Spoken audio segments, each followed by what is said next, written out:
Hello and welcome to Space, here from ESA's Operations Centre in Germany. We're here to talk about ExoMars, a mission which has delivered many twists and turns in the past few days as we followed the course of its mothership TGO and its lander Schiaparelli. We've featured the mission all year in our mini-series Destination Mars, and we'll be hearing the latest from the scientists later in the show. But first, a quick look back at what happened when ExoMars arrived at Mars.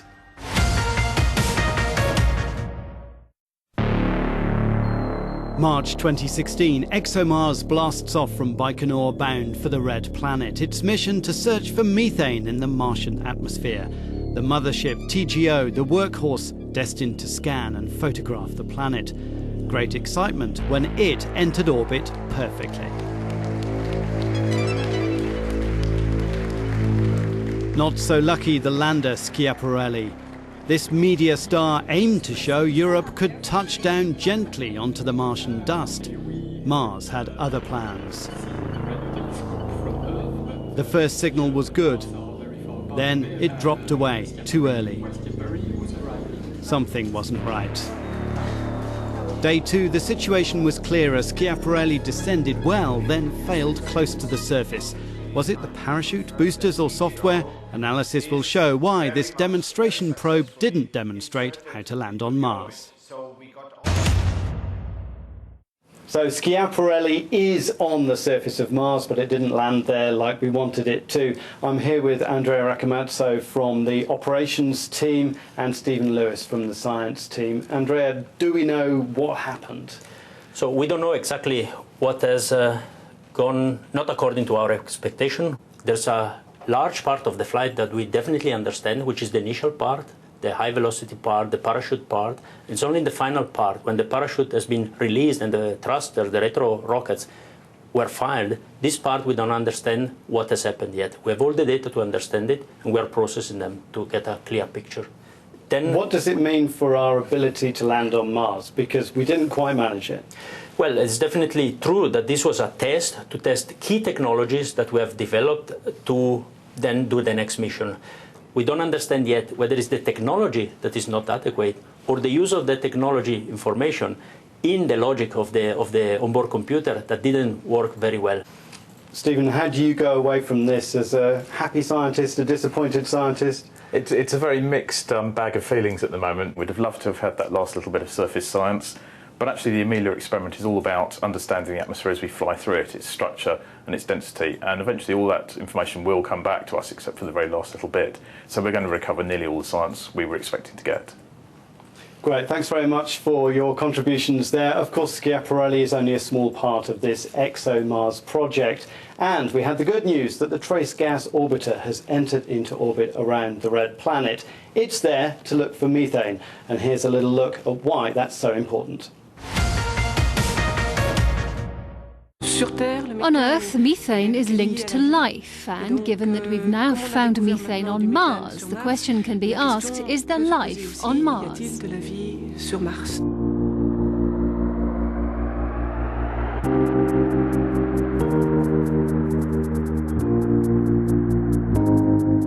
We know that there are volcanic mechanisms that can produce methane, and it's got very little to do with life in that particular case.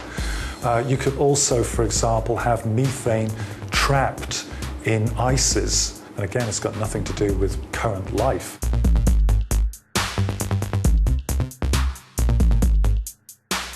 The problem with the current detections of methane is that they vary a lot. So some have measured methane more around the equator, others more near the poles.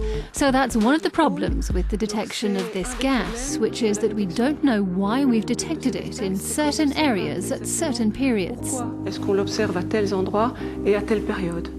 to be very difficult to prove that life is producing short-lived trace gases in the atmosphere.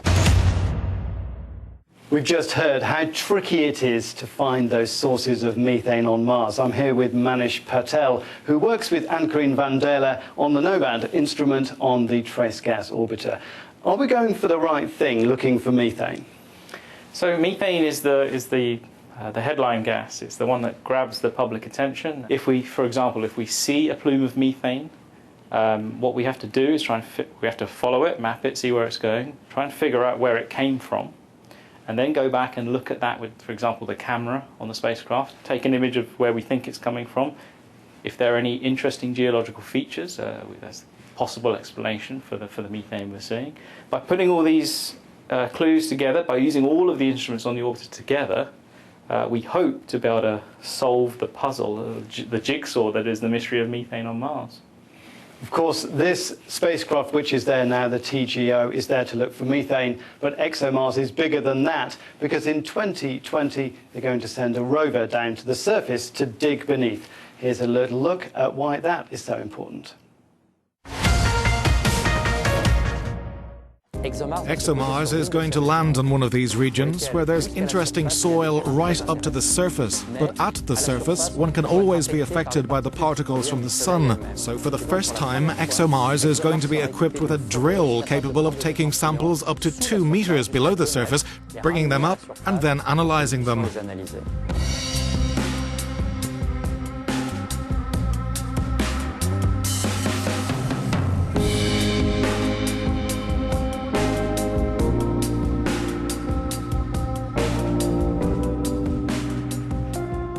On Mars, we have terrain that dates from several billion years ago, which we've identified because the presence of water has modified the minerals on the surface. And we've managed to show that there are clays there that were made 4 billion years ago, like witnesses to what happened. And it's not out of the question that in these clays, because there was water and carbon from the sky, that life emerged there in the same way as it probably did on Earth.